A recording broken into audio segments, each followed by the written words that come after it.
190 million pound scandal reference کی سماعت آج اڈیالہ جیل میں ہوگی۔ بانی پی ٹی آئی اور بشرا بی بی کو کمرہ عدالت میں پیش کیا جائے گا۔ وکلا صفائی ظہیر عباس چودھری، عثمان ریاض گل اور خالد یوسف چودھری عدالت پیش ہوں گے۔ آج کی سماعت بغیر کارروائی ملتوی ہونے کا امکان۔ اسلام آباد ہائی کورٹ نے 190 ملین پاؤنڈ اسکینڈل کا حتمی فیصلہ سنانے سے روک رکھا ہے۔ وکلا صفائی عدالت کو ہائی کورٹ کے فیصلے سے متعلق آگاہ کریں گے۔ ریفرنس میں اب تک 35 گواہان کے بیانات قلم بند جبکہ 34 پر جرح مکمل کی جا چکی۔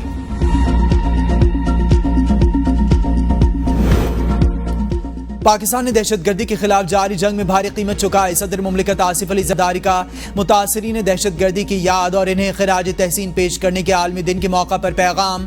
کہا، دہشت گردی کے خلاف جنگ میں ہم نے اپنے ہزاروں شہریوں اور سیکیورٹی اہلکاروں کو کھو دیا۔ سابق وزیر اعظم محترمہ بے نظیر بھٹو کو بھی دہشت گردوں نے شہید کیا۔ متعدد سیاسی اور مذہبی رہنما دہشت گردوں کے ہاتھوں جان سے ہاتھ دھو بیٹھے۔ ہم دہشت گردوں کے خلاف ملک کے دفاع میں جانوں کا نذرانہ پیش کرنے والے سیکیورٹی فورسز اور قانون نافذ کرنے والے اداروں کے بہادر اہلکاروں کو بھی خراج عقیدت پیش کرتے ہیں۔ مجھے یقین ہے کہ ہم سب مل کر کام کر کے سب کے لیے ایک محفوظ اور پرامن دنیا تشکیل دے سکتے ہیں۔